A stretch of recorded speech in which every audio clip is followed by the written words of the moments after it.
ጥፍር የምታሳድጉ ሴቶች እንዲሁም ደግሞ ቀለም፣ ዊግ፣ ፀጉር የምታሰሩ ሴቶች ይህ መልእክት ለእናንተ ነው። ታቦት እንጨት ነው ይላሉ። በእውኑ ታቦት እንጨት ነውን? ይህን መልስ በአባቶች በሚገባ ተብራርቷል። ዛር እንደያዘው መንፈስ እንደያዘው ከበሮ ይዞ መሽሞንሞን የተባሉት እነማን ናቸው? ክርስቶስን መብላት ወይም መጠጣት ማለት ምን ማለት ነው? ይህም በትልቅ አባቶች ትንታኔ ተሰጥቶበታል። ጣዖት አምላኪነት ማለት ምን ማለት ነው? ጣዖት ማምለክ ምልክቱስ ምንድን ነው? ምንስ ስናደርግ ጣዖት አመለክን ሊባል ይችላል? እንዲሁም ደግሞ ጣዖታት በተለያዩ ነገሮች ይገለጻል፣ በተለያዩ አምሳሎች ይገለጻል፣ በተለያዩ ቁሶች ሊገለጽ ይችላል። ጣዖት ማለት በጠቅላላው ምን ማለት ይሆን? ይህም በአባታችን ትንታኔ ተሰጥቶበታል። ሰላም ጤና ይስጥልኝ የቻናሌ ቤተሰቦች እንደምን ቆያችሁ? እኔ ደህና ነኝ፣ እግዚአብሔር የተመሰገነ ይሁን። እንግዲህ እስከ ዛሬው ሰዓት ወዶና ፈቅዶ ስላደረሰን እግዚአብሔርን እያመሰገንኩኝ በመጀመሪያ ግን እንኳን ለታላቁ ለገናናው ለቅዱስ ገብርኤል በዓል በሰላም በጤና በፍቅር አደረሳችሁ አደረሰን ማለት ፈልጋለሁ። ለቻናሉ አዲስ የሆናችሁ ቻናሉን ሰብስክራይብ፣ ላይክ፣ ኮሜንት እያደረጋችሁ እንዲሁም ለብዙሃኖች እንዲደርስ ሼር እያደረጋችሁ እንድተባበሩኝ ጠይቃለሁ። እስከ መጨረሻው ድረስ አብራችሁ እንድትቆዩ እያሳሰብኩኝ ቀጥታ ወደዚህ ቪዲዮ ወስዳችኋለሁ። ወጣ ያለ ነገር ይታያል። ዛር እንደያዘው መንፈስ እንደያዘው ከበሮ ይዞ መሽሞንሞን። ልጆች እንድታስተውሉ የእግዚአብሔር ቤት ነው። ይሄ ተራ አዳራሽ አይደለም። መዘመር ማለት ማመልጠን ማለት መዝፈን ማለት አይደለም። መቀኘት ማለት መፎከር ማለት አይደለም። በእግዚአብሔር ቤት በጣም ይሄን እንዳንረሳ። ቅኔያችን ፉከራ፣ ማህሌታችን ዘፈን እየመሰለን አንዳንድ ጊዜ ልጆች እየተቀላቀልንበት መምህራኑ ጭንቅ እስከሚሉ ድረስ እስከሚገርማቸው ድረስ አይናችን ጉድ ያያል፣ አይናቸው ጉድ ያያል። ልጆቼ ነው ወጣቶች፣ ይሄ ቤት ተራ ቤት አይደለም። እውነት ነው። አባታችን የሰጡት ትምህርት በተለይ በቤተክርስቲያናችን ላይ አንዳንድ ቦታዎች ላይ ወይም ደግሞ አንዳንድ አካባቢ ቤተክርስቲያን ላይ ትንሽ አገልጋዮቿ ትንሽ ወጣ ያለ ነገር ሲፈጽሙ፣ ለምሳሌ ሁሉም ስርዓት አለው። እንደሚታወቀው ከበሮ የራሱ የሆነ አመታት ስርዓት አለው። ጸናጽለም፣ ሌሎችም ነገሮች እንግዲህ ንዋየ ቅድሳት በሙሉ የሚባሉት ይህ ራሳቸው የሆነ ስርዓት አላቸው እና እነዛን በስርዓቱ መጠቀም እንዳለብን ነው አባታችን ካዩት አንጻር የተናገሩት እና ቃለ ሕይወትን ያሰማለን። ቀጥታ ወደ ሌላ ቪዲዮ ወስዳችኋለሁ። ይህን አይተን እንመለስ።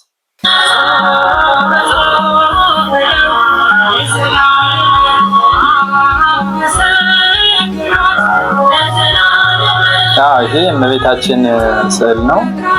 ከስዕሏ ላይ አክሊል እያደረጉ ነው። ከጌታችን ከመድኃኒታችን ከኢየሱስ ከእናታችን ከቅድስት ድንግል ማርያም ነው አክሊል እያደረጉ ያሉ። በጣም ደስ ይላልና ደስ ስላለኝ ነው ይሄን ነገር ይዤ የመጣሁት። ማለት ያው ውስጥን እንትን ይላልና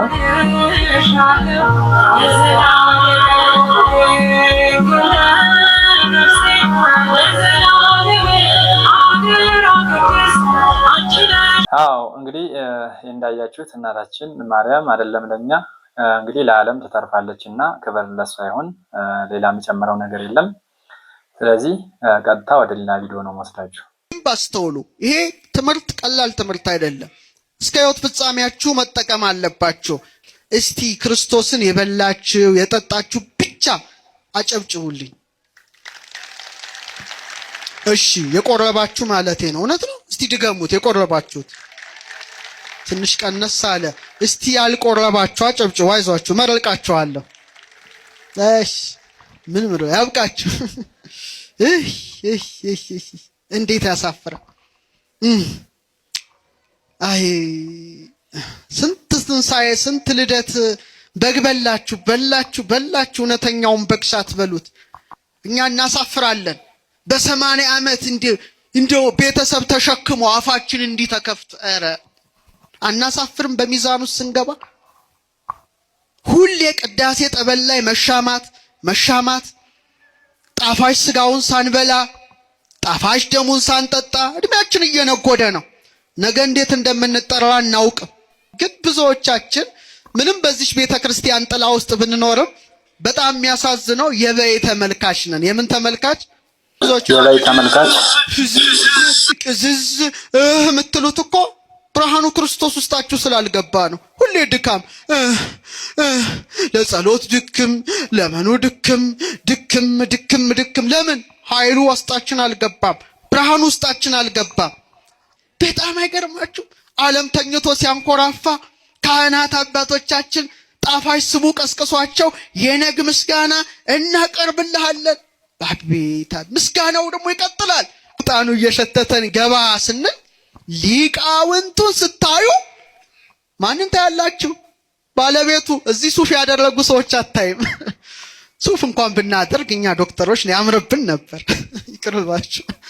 ታየዋለህ ክርስቶስን ከዚች ቤተክርስቲያን የበለጠ ማን ነው? ለዚች ቤተክርስቲያን ስለ ኢየሱስ ክርስቶስ ሊነግራት የሚችል? አሁን ሰው መቼ ይወለድ ቢባል በዚህ ዘመን በተወለደ ብዬ ነው የምመኘው። ሁሉም የራሱ ዘመን ውበት አለው። ለምን?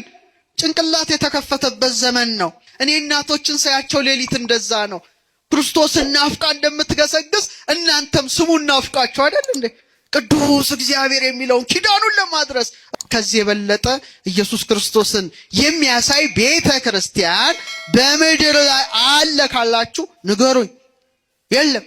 አንደበቴ ይላል የክርስቶስን ስም ሲጠራ ማር ጠብ ይላል። ኢየሱስ ክርስቶስ ጥዑመ ስም ለዘይጼዎ ደስ አይልም? ኢየሱስ ክርስቶስ ለሚጠራው ስሙ የጣፈጠ ነው። ይህን የምትል ቤተክርስቲያን ብቻ ማነው ለዚህ ቤተክርስቲያን ኢየሱስን የሚሰብካት? ቀልደኛ። እስመ ለመዓር ወለመና ወለሶከር አልቦሙ ጣዕም በኀቤም ስመ እግዚእ ኢየሱስ ክርስቶስ አለ እና ይህን ስም አትፍሩ። ጠላት ነው ከልባችን ከሕይወታችን ነጥቆ የወሰደው። ማጭበርበር ያውቅበታል። በአራት ወንጌላት ላይ ነቢያት ስሙን ጻፉ። እያንዳንዱ ስም ሞትን ያስደነግጣል። እያንዳንዱ ስም ጥርጥርን ያርቃል። እያንዳንዱ ስም ብርሃን ለምእመናን ይሆናል። አባታችን አስተምረውናል እና ምንድነው ለጸሎት መትጋት እንዳለብን ነው። ያው በጠዋት መገስገስ እንዳለብን ነው። ወደ እግዚአብሔር ቤት መሄድ እንዳለብን ነው ያስተማሩትና ለአባታችን ለዶክተር ሮዳስ ታደሰ ቃለ ሕይወትን ያሳይልና ቪዲዮ ነው ወስዳችሁ ጥፍራችሁን ቅጩን ልንገራችሁ። ጥፍር የምታሳድጉ ሰዎች ዝሙት እንፈልጋለን። ጥፍራችሁን ቀለም የምትቀቡ ሰዎች ከኔ ጋር የሚከተለኝን ወንድ ሁሉ አስተናግዳለሁ ማለት ነው። ቀድሞ ምን ያደርጉን ነበር መሰላችሁ? ልብሳቸውን ይቀዱ ነበር፣ በኋላ ጠይቁኝ ለማለት ማለት ነው። የእናንተም ቀሚስ ፍልቅ ነው። ፍልቅ ብላችሁ ያመጣችሁት ፋሽን ማለት ነው። እሱ ምን ማለት ነው? በኋላ ተከተለኝ ማለት ነው። ትርጉሙ እንግዲህ ማስከተል ነው ማለት ነው። ይሄ ቪዲዮ የሚመለከታችሁ ጥፍራችሁን ለምታሳድጉ እንዲሁም ደግሞ ብዙ ነገሮችን ዲኮር የምታደርጉ በተለይ ሴቶቻችን ይመለከታልና በደንብ ታዳምጡት። ጥሩ ትምህርት ታገኙትበታላችሁ ብዬ አስባለሁና ተከታተሉት እስከ መጨረሻው። ከዛ ያንን ሰው ሲያውቅባቸው ጥፍራቸውን አሳድገው ልቅሶ ላይ ከሰው ጋር በጥፍር መወጋጋት ያዙ። እንደዚህ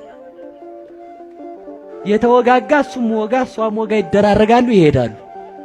ያን ደግሞ ሰው ሲያውቀው ጥፍር ላይ ቀለም መቀባት ያዙ ማለት ነው። ጥፍራችሁ ምንድነው ማለት ነው? በሉ እንጂ ዝሙት እንፈልጋለን የሚል ማለት ነው። እና ልብሰ ዘማ ያው የብዙዎቻችን ልብስ ሆኗል፣ ግን አትልበሱ ነው ባጭር ቃል።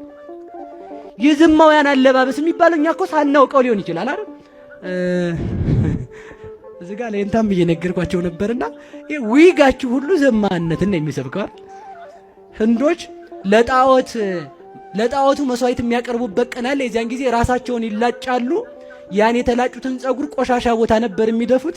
የሆነ ሰዓት የኔ ዝናብ ዘንቦ ዝናብ ያጠረው ጤፍ የሚመስል ጸጉር ያላቸው ሰዎች መቀጠላቸውን ሲያዩ ማሽን አስገብተው አጥበው መሸጥ ያዙ።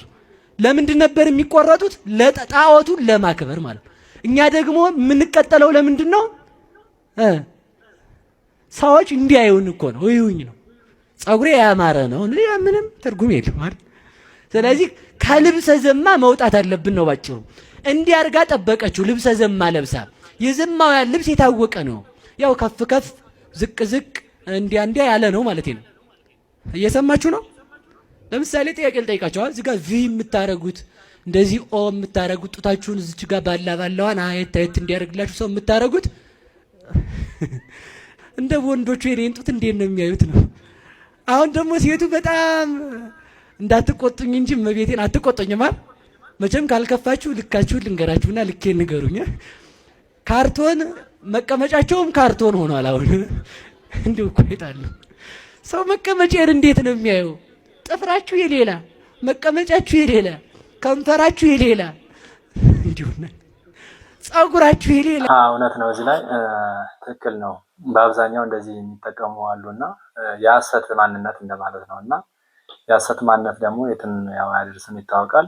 ስለዚህ በመጀመሪያ ራሳችን መሆን እንዳለብን ነው አባታችን ትምህርቱን እየሰጡን ያሉትና እንጨርሻው። እናንተ ምን ሆነ ማለት ነው? አይሁን እኮ ነው በቃ የዘማውያን ልብስ ማለት ነው። በተሰጣችሁ አጊጡ በቃ ያታጊጡ አይደለም ግን ያን ስናደርግ ምንድነው ትርጉሙ ማለት አለብን። ሰውን ጥፋት አታስቀጥይ ስትለው ምን ችግር አለ? ባልዩ አታስቀጥይ ካላት ኢኮኖሚ እየከለከለ ይመስላታል። ግን ዝም ትፈልጋለሁ ብለሽ እየተጣራሽ መነሻው እሱ ስለሆነ ማለት ነው። እግዚአብሔር ከዘማውያን ልብስ ያውጣል፣ ልባችንን ንጹህ ያድርግልን። አልተቆጣችሁም መቼም አይደል? ዘይት ትተዋላችሁ ከዛሬ ጀምሮ አይደል? ያው እንግዲህ ከዛፍ ቅጠልም ከዛፍ ልጥም ከዛፍ ቅጠል አይደለም ከዛፍ ልጥ የሚሰራ ዊግም አለ። ግን አሁን የዛፍ ልጥ ራሳችሁ ላይ ተሸክማችሁ ትውሉ ወይ የሞተች ሴት ናት ወይ ደግሞ ለጣዖት መስዋዕት ሲቀርብ የተቆረጠ ጸጉር ነው ወይ ደግሞ የዛፍ ቅጠል ራሳችሁ ላይ ያለው ክምር ማለት ነው።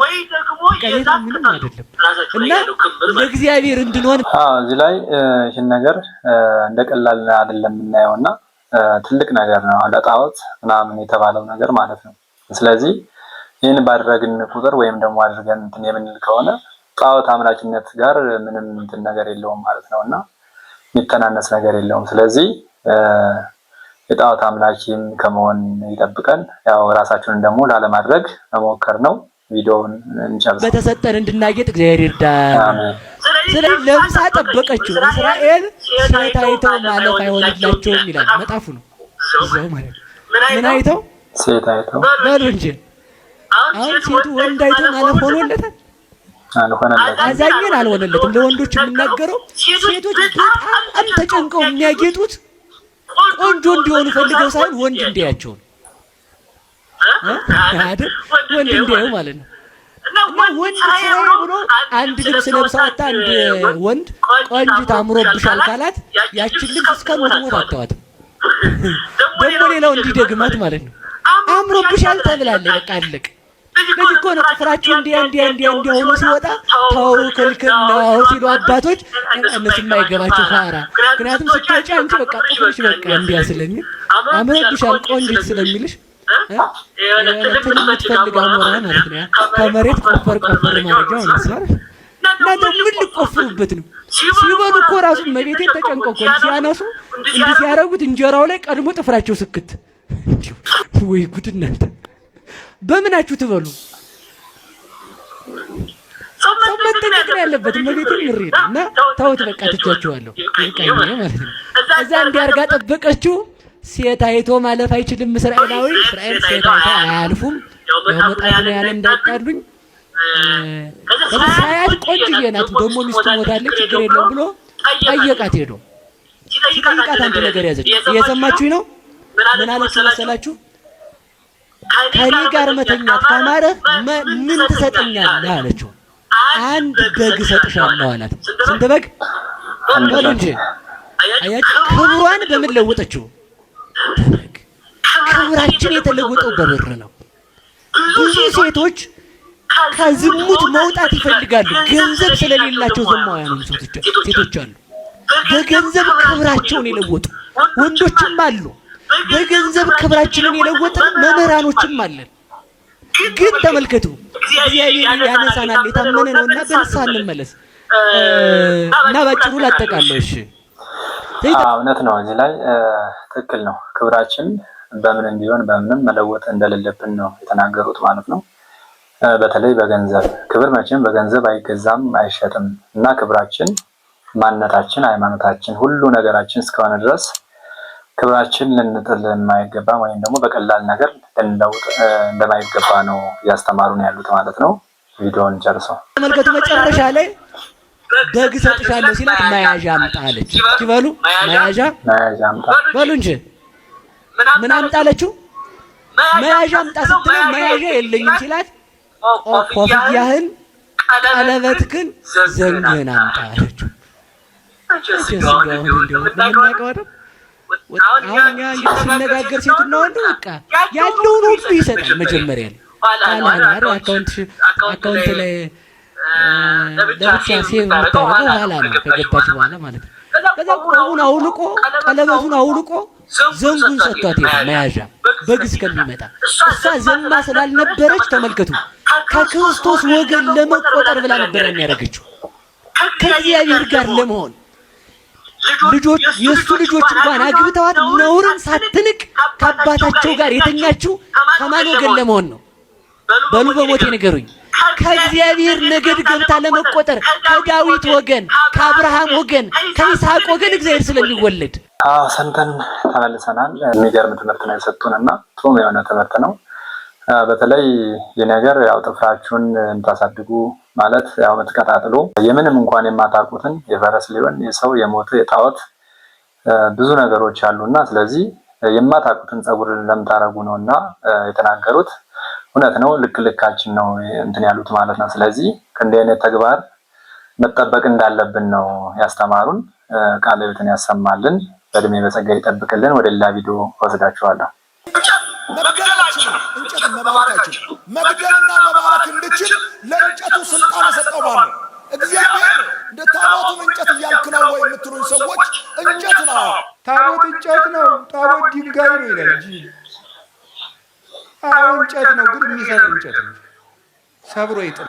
እዚህ ላይ ምንድነው በአብዛኛው ለምሳሌ ኦርቶዶክስ ባልሆኑ ሰዎች ላይ ወይም ደግሞ ሌላ እምነት ለሚከተሉ ሰዎች እኛ ጣዖት እንደምናመልክ ወይም ደግሞ እንጨት እንደምናመልክ ነው የሚያስቡትና ስለዚህ ታቦት ደግሞ እንደምናውቀው ያው ከሙሴ ጀምሮ እንግዲህ ታሪኩን እናውቀዋለን። ስለዚህ ታቦት እኛ እናመልከዋለን ማለት አይደለም፣ ግን እዛው ላይ ለእግዚአብሔር ጻፈው ቃላት ያው ለታቦት እንሰግዳለን። ከዛ ውጭ ግን እናመልከው ነገር የለም። ስለዚህ እንጨትም ነው ያለው ሰውየው። ስለዚህ አባታችን እንግዲህ በሚገባ ያብራሩልናል። ወደ እሳቸው ቪዲዮ ነው መወስዳችሁ ማለት ነው። እስከ መጨረሻው ተከታተሉት። እንጨት እኮ ነው፣ የግራር እንጨት ነው ታቦት። የግራር እንጨት ነው። ከግራር እንጨት ታቦት ስራ ነው። ግን ኃይል ያለው እንጨት፣ ግን ብርሃን የሰፈረበት እንጨት፣ ግን ደመና የከበበው እንጨት፣ ግን እግዚአብሔር የባረከው እንጨት፣ ግን ወንዝ የሚፈራው እንጨት፣ ተራራ የሚንቀጠቀጥለት እንጨት ወሰዱና እንዴት ምን ሆኖ ያዳው ብለው በበለጎ ደግሞ ከፍ አድርገው አንስተው ራሱ የሚወድቅ ነው። ታቦት ሲሆን ታች አድርገው ጭራሽ በበለጎ የዳጎን እግሩ ለብቻ እጁ ለብቻ ጭንቅላቱ ለብቻ ሆኖ ተቆራርጦ ተገኘ። አንደኛ ሳሙኤል ምዕራፍ 4ን በደንብ አንብቡት። ፍልስጤም እንደደረገ እዚያው የሀገሩን ሰው በሙሉ እባጭ መታቸው። እባጭ ማለት ምን እንደሆነ ታውቃላችሁ? እባጭ ማለት የሰው ልጅ የመረራቢያ አካል ግንድ አበጠ ነው። መራመድ መንቀሳቀስ አይጣለው ድረስ አይጣለው። አራት ይሄድልን እቺ ታቦት ከጋዛ ወደ አዛጦን ከአዛጦን ደግሞ ወደ ጌት ከጌት ደግሞ ወደ አስቀሎና የሀገሩን ሰው ሁሉ እየፈጀች ጠንቋዮች ቢጠየቁ የለንም ይችን የእግዚአብሔር ታቦት ካልመለሳችሁ ሰላም አይመጣም ማለት ነው። እሺ ብለው ምን አደረጉ? የወርቅ አይጥ አምጥታባቸው ነው። የእግዚአብሔር ንብረት መውሰድ የቤት አይጥ ያመጣል። አይጥ አመጣችባቸው። የወርቅ አይጥ ሰሩና እጅ መንሻ ለእግዚአብሔር ሰጣቸው። በሁለት ጊደሮች ጀርባ ላይ ጭነው ታቦቱን ሰደዱ። ላሞቹ ወደ ቤታቸው ዘወር ሳይሉ ወደ ግራም ወደ ቀኝም ሳይሉ ታቦተ ጽዮን ተሸክመው ሄደች። ከአቢዳራ ቤት ገባች። የአቢዳራ ቤት ባረከችለት ታቦተ ጽዮን። አንደኛ ታቦተ ጽዮን አሸንፋ የመጣች ታቦት፣ ሁለተኛ ደግሞ ምን አደረገች? በረከት የሰጠች ታቦት። የአቢዳራ ቤት ባረከች። ከአቢዳራ ተነስታ ደግሞ ወደ ኢየሩሳሌም ስትመለስ በቅዱስ ዳዊት ዘመን ሁለተኛ ሳሙኤል ምዕራፍ 6 ላይ እንደምትመለከቱት ስትመለስ ደግሞ መንገድ ላይ የአቢዳራ ልጆች እየነዱ ሲወስዱ ዘንበል ስትል ኦዛ የሚባለው ሰው ሁለተኛ ሳሙኤል ምዕራፍ 6 ቁጥር 7 ላይ እደግፋለሁ ሲል መልአኩ መጥቶ እጁን ቆረጠው። ለምን እጁን የቆረጠው? ክህነት ሳይኖረው ታቦቱን መንካት ስለማይገባቸው። ስለዚህ እዚህ ታቦት እንጨት ነው፣ ግን ሳይገባቸው የሚዳስሱትን እጃቸውን የሚቆርጥ ነው። ምናልባት ዛሬ ሰርቆ ይኸው እየዳሰስኩት ነው ልትል ትችላለህ። ነፍስን ምን ያልቆረጣት ብለህ ከእግዚአብሔር እንዴት ባለ ሰይፍ ቆርጦ እንደጣለ እንደለኛ አታውቅም። የሚሳለቅበትም ይኖራል። ይሄ ነው ታቦት የሚሉት ይላል። እስቲ እኔን ምን አደረገኝ ይላል። ይሄ ማለት ምን ማለት መሰለህ? ክርስቶስን በጥፍ እየመታ እስቲ ክርስቶስ ምን ታደርገናለህ እንደማለት። እውነት ነው። አባታችን የምንወዳቸው አባታችን ጥሩ የሆነ ማብራሪያ ሰጥተውልናል እና እንግዲህ ታቦት እሳቸው እንደገለጹት ነው። ስለዚህ አይደለም ማንቋሸሽ ብዙ ነገር ማለት ቀርቶ ሳይገባው እንኳን ክህነት ሳይኖረው ታቦትን መንካት እንደማይቻል ነው። ስለዚህ ያላግባብም ደግሞ ከነካ ነው ያው ቆርጦ እንደሚጥለን ነው። ምናልባት በአካላዊ እንትናችን ላይ ዛሬ ላይ ሆነን ምንም ነገር ባያደርስብን እንኳን ነፍሳችን እንዴት አድርጎ እንደቆረጣት እኛ የምናውቀው ነገር የለምና ስለዚህ ታቦትን እናከብራለን፣ ነገር ግን አናመልከውም። እናመልከው ደግሞ አንድ አምላካችን ኢየሱስ ክርስቶስን ነው እና ለአባታችን ቃለ ሕይወትን ያሰማልን። ወደ ሌላ ቪዲዮ ወስዳችኋለሁ። ቅዱስ ገብርኤል ሰው እርዳ ሲሉት ደስ ይላል። ደስ እያለው ነው የሚመጣው። እውነቴን ነው የምነግራችሁ፣ ደስ እያለው ይቀርብ። ደግሞ ደስታ ታድሎታል። ቅዱስ ገብርኤል ትልቅ ደስታ ተሸክሞ ይመጣል። ያ ትልቅ ደስታ አማኑኤል ይባላል። እነሆ ትወልጃለሽ፣ ስሙን አማኑኤል ትይዋለሽ። አማኑኤል የሚለውን ስም ተሸክሞት የመጣ ቅዱስ ገብርኤል ነው። ሐዘን በነበረበት ዓለም ለመጀመሪያ ጊዜ የመጀመሪያውን ደስታ ይዞት የመጣው ቅዱስ ገብርኤል ነው። ለምኑት ማምላክት ደስታ ያሰማቸዋል። ከልቤ ማምላክት እማምነው እንደምናገር ቅዱስ ገብርኤል የደስታ መልአክ ነው። ሰላም ነው። ቅዱስ ገብርኤል አትፍሩ የሚል ፍርሃት የሚያርቅ መልአክ ነው። ዘካርያስ አትፍራ አለው። ፍርሃት ያርቃል፣ የተቋጠረ ይፈታል። እውነት ነው። መልአኩ ቅዱስ ገብርኤል ገና ነው። መልአኩ የሰላም አምላክ ነው፣ የሩህሩህ አምላክ ነው እና የሶስቱን ነፍሳት እንግዲህ ከእሳት እንትን ያስጣለ ነውና ለቅዱስ ገብርኤል ክብር ለሱ ይሁን። ለአባታችንም ቃለ ሕይወት ያሰማልን። ቀጥታ ወደ ሌላ ቪዲዮ ነው የምወስዳችሁ። ተከታተለን እንመለስ።